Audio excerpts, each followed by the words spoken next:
of motion exercises. So, remember, shoulder has 4 exercises, elbow has 2, and the wrist has 3 exercises, and finger has 4. So, first we're going to do the shoulder. You have to do the shoulder flexion and extension. So, like this, flexion and extension, sets of 3. And don't forget to ask if there is a pain or uncomfortable.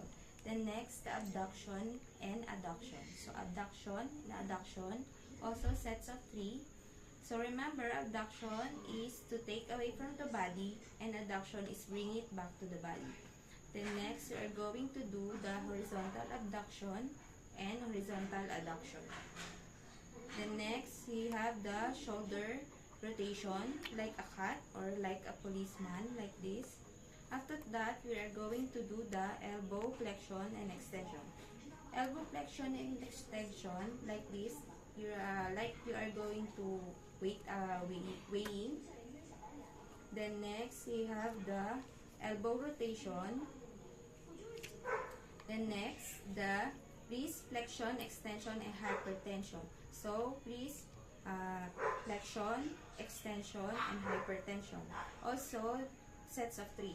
Flexion, extension, and hypertension.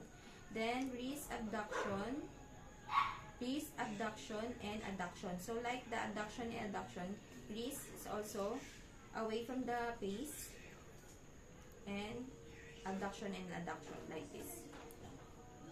Then, ulnar deviation or radial deviation, like this. And the next, the fingers flexion and extension, extend out of each one. So, set of 3. So, like this. Then, set of 2. Then, 3. Then next, we have the fingers abduction and adduction. So, we have to separate to one another, like this. Then next, thumb to palm,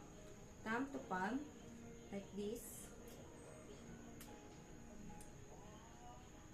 Then, make sure to touch it. Then the very last one is to the thumb to the fingertips, like this. Make sure to touch it separately. Then after we finish, make sure you do it to the other side. Thank you.